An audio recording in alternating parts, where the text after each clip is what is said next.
ഇപ്പൊ തന്നെ ചോദിക്കണം, അടുത്ത ആഴ്ച ചോദിച്ച പോരെ? ഇപ്പൊ തന്നെ ചോദിക്കണം. 2-3 ആഴ്ചയായി. പിന്നെ ചോദിക്കാം എന്നിട്ട് അടുത്ത പ്രാവശ്യം വരുമ്പോ ആവട്ടെ എന്നിട്ട് ഇരിക്കണം. ഇപ്പൊ തന്നെ ചോദിക്കാം. ഇവനായതുകൊണ്ടാ, വേറെ ആരായാലും കുഴപ്പമില്ലായിരുന്നു. എന്നായാലും ചോദിക്കണം. അയാൾ സമ്മതിച്ചിട്ട് വേണം എനിക്ക് KSBയിൽ പോയിട്ട് കണക്ഷൻ അപ്ലൈ ചെയ്യാൻ. അവൻ കൂടെ പഠിച്ചാ പറഞ്ഞിട്ട് കാര്യമൊന്നുമില്ല, ഒരു പ്രത്യേക ടൈപ്പാ. എനിക്കറിയാം, അതൊന്നും നോക്കണ്ട.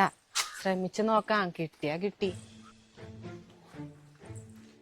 ദേ അയാള് ജനലിൽ കൂടെ നോക്കി കൈവീശി കാണിക്കുന്നു. ദേ നമ്മളോട് കൈവീശിട്ട് അകത്തേക്ക് വരാൻ കൈ കാണിക്കണ്ട്.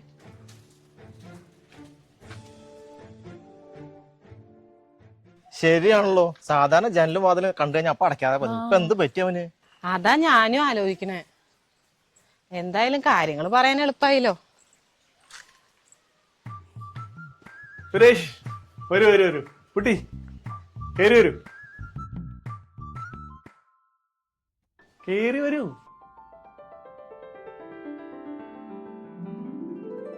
കല്യാണത്തിന് വരാൻ പറ്റിയില്ല. അതുകൊണ്ട് തന്നെ ഇവിടെ ആദ്യം വരാന്ന് വെച്ചു. അയൽവക്കല്ലേ? എന്റെ മോനും ഈ സുരേഷും ഒന്നിച്ച് പഠിച്ചതാ. സുരേഷ് കേസ് എന്താ കാര്യം? കല്യാണത്തിന് കണ്ടില്ലേ അച്ഛനമ്മേനെ, അപ്പൊ ഒന്ന് വന്ന് പരിചയപ്പെടുത്താന്ന് വെച്ചു. പരിചയപ്പെടുത്തലൊക്കെ കഴിഞ്ഞില്ലേ? ഇനി എന്ത് കാണാതിരിക്കാ? കേറി പോ. എന്നാ ഞങ്ങളങ്ങോട്ട് ഇറങ്ങട്ടെ. ഞാനത് പറയാതിരിക്കായിരുന്നു. പിന്നെ അടുത്ത വീടാണെന്ന് വിചാരിച്ച് ഇടയ്ക്കിടയ്ക്ക് വരാനൊന്നും നിൽക്കണ്ട.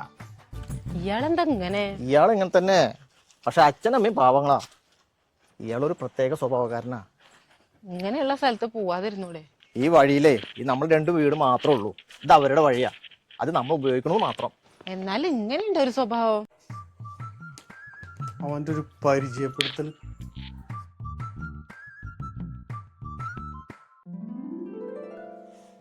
അതെ, എന്താ രണ്ടുപേരും വന്ന മുതല് ഭയങ്കര ആലോചനയാണല്ലോ. ആ ആ ഞങ്ങൾ വന്നേ ഒരു കാര്യം ചോദിക്കാനാ. അതിനെന്താ സുരേഷേ, എന്നെ കൊണ്ട് ചെയ്യാൻ പറ്റണമെങ്കിൽ ഞാൻ ചെയ്യാം. അല്ല കുട്ടി?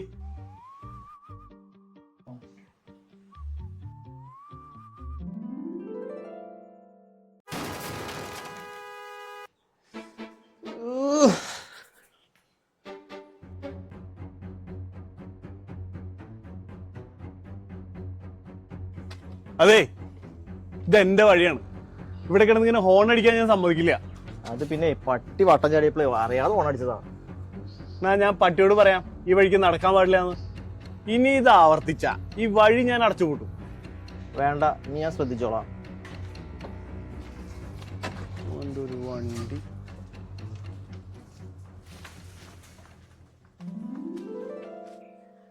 നിങ്ങൾ രണ്ടാളിങ്ങനെ ആലോചിച്ചിരിക്കാതെ എന്തെങ്കിലുമൊക്കെ സംസാരിക്കേ, നല്ലൊരു രസമുള്ളൂ. ഏയ് ഒന്നുമില്ല, ആലോചിച്ചിരുന്നൊന്നല്ല.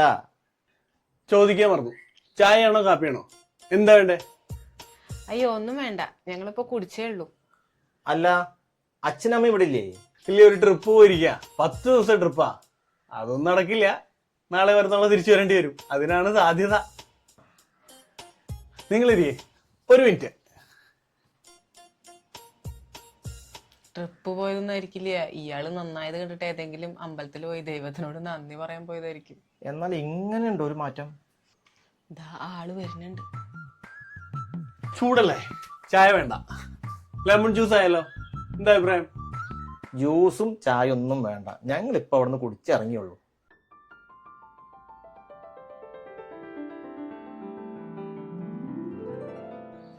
വല്ലാത്ത കഷ്ടായില്ലോ. 2-3 ദിവസം നിങ്ങളുടെ വീട്ടിലെ വെള്ളം ഉപയോഗിക്കാൻ പറ്റില്ല അല്ലേ? അതെ അമ്മേ, ബാക്കിയുള്ള ആവശ്യത്തിനൊക്കെ കുടിവെള്ളത്തിന്റെ കണക്ഷൻ ഉണ്ട്, അടുക്കളയിലേക്കും കുടിക്കാനാണ്. എന്താ അവിടെ? ഞങ്ങളുടെ വീട്ടിലെ കിണറ്റിലേ ഒരു പൂച്ച വീണ് ചത്തു. അപ്പൊ കുടിക്കാതിരി വെള്ളം എടുക്കാൻ വേണ്ടി വന്നാ 2 ദിവസത്തേക്ക് മതി. 2 ദിവസത്തേക്കാണെങ്കിലേ 20 ലിറ്ററിന്റെ ബോട്ടിൽ വാങ്ങിച്ചാൽ മതി. ഈ കിണറ്റിൽ കഴിഞ്ഞ ആഴ്ച ഒരു പൂച്ചാത്തുണ്ടായിരുന്നു, അപ്പൊ ഞങ്ങൾ 20 ലിറ്ററിന്റെ ബോട്ടിലാണ് വാങ്ങിച്ചത്. നിങ്ങളും അത് വാങ്ങിച്ചാൽ മതി, മനസ്സിലായോ? പോയേ, എന്ത് നോക്കി കയറി പോണത്? വീണ്ടും ആലോചന. ഇതിങ്ങനെയായാൽ ശരിയാവില്ല. എന്തെങ്കിലും മിണ്ടിയും പറഞ്ഞിരിക്കുന്നേ. എന്തേലും വേണ്ടി പറഞ്ഞിരിക്കാം. ഞങ്ങൾ വന്നേ ഒരു ഹെൽപ്പ് ചോദിക്കാനാ. എന്തിനാ സുരേഷ് എന്നോട് ഈ ഫോർമാലിറ്റി? കാര്യം പറയേ. ഞങ്ങളുടെ പുതിയ വീടിന്റെ പണി ഏതാണ്ടൊക്കെ കഴിഞ്ഞു. ഇവിടെ ബുദ്ധിമുട്ടാവണ്ട വെച്ചിട്ടേ ഞങ്ങൾ സാധനങ്ങളൊക്കെ പാടത്തു കൂടെ കൊണ്ടുവന്നത്. ഏയ്, ഇതില് കൊണ്ടുപോയാൽ മതിയായിരുന്നില്ലേ? അതൊക്കെ ഒരുവിധം ഓക്കെ ആയി. ഇനി കറണ്ട് കണക്ഷനും കൂടി കിട്ടണം. അന്വേഷിച്ചപ്പോഴേ KCB-കാരെ പാടത്തു കൂടെ കൊണ്ടുവരണമെങ്കിൽ 3-4 പോസ്റ്റ് വേണമെന്നാ പറയണത്. എന്നിട്ട് ഇവിടെ നിങ്ങൾ ഈ പറമ്പിന്റെ മൂലയിലെ ഒരു പോസ്റ്റ് ഇല്ലേ, അന്ന് എടുക്കാന്നുണ്ടെങ്കിൽ 10 മീറ്റർ മതി എന്നാ പറഞ്ഞത്. വേറെ പോസ്റ്റും വേണ്ട. ഇതാണോ ഇത്ര വലിയ കാര്യം? 2 ആഴ്ച കഴിഞ്ഞാൽ നീ അച്ഛനോട് പറഞ്ഞിട്ട് എന്താ അച്ഛൻ ചെയ്തോ? പിന്നെ ഈ വഴിയുടെ കാര്യം, അച്ഛൻ വന്ന ആ വഴിയിൽ നിങ്ങൾക്കും കൂടി അവകാശം എഴുതി തരാൻ പറയണം. എത്രയും പെട്ടെന്ന് ചെയ്യണം. എങ്ങനെ നന്ദി പറയണമെന്ന് അറിയില്ല. ഞങ്ങള് വരുമ്പോ ആകെ ടെൻഷൻ അടിച്ചിട്ടാ വന്നേ. ഇപ്പൊ സമാധാനമില്ലേ? ഞാനാണെങ്കിൽ ഇന്നലെ മുതൽ ആർക്കെങ്കിലും എന്തെങ്കിലും നല്ലത് ചെയ്യാൻ വേണ്ടി കാത്തിരിക്കുന്നു. ഇന്നലെ ഞാൻ കണ്ടിട്ടുണ്ടായിരുന്നു ആ ഫ്രൂട്ട്സ് കടയിൽ നിൽക്കുന്നത്. ആ ഫ്രൂട്ട്സ് കടയിൽ. ഓ, അതൊന്നും പറയാണ്ടിരിക്കാൻ നല്ലത്. മാങ്ങ വാങ്ങിക്കാൻ പോയതാ. ഒരു മാങ്ങയെ കഴിക്കാൻ പറ്റിയുള്ളൂ. ബാക്കി വിട്ടിരിക്കുന്നുണ്ട്. നിങ്ങൾ മുമ്പ് കൊണ്ടുപോകാം. ശ്രദ്ധിച്ച് കഴിക്കണം. കുട്ടികൾക്ക് കൊടുക്കുകയേ ചെയ്യണ്ട. അതെന്താ പുഴുണ്ടോ അതോ പുളിക്കുന്ന ടൈപ്പാണോ? ഏയ്, പുഴൊന്നുമില്ല. നല്ല മാങ്ങയായിരുന്നു. സീസൺ അല്ലല്ലോ. ഞാൻ ആ കടയിൽ കണ്ടപ്പോ കൊതിയായിട്ട് വാങ്ങിച്ചാ. ഇവിടെ വന്ന ഓർഡർ ഒരെണ്ണെടുത്ത് അങ്ങോട്ട് വീഴി. കുറച്ച് ആക്രാന്തം കൂടി പോയി. എന്നിട്ടോ? എന്നിട്ടെന്താ, ശ്രദ്ധിച്ച് കഴിച്ചില്ലെങ്കിൽ എനിക്ക് പറ്റിയ പോലെയാവും. ദാ അതുപോലെ.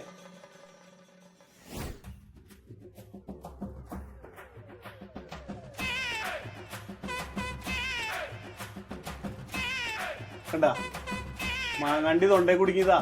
കൂട്ടില് തീർന്നു.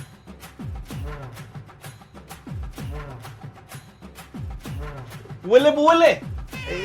എന്തെങ്കിലും മിണ്ടിയും പറഞ്ഞിരിക്കാന്ന്.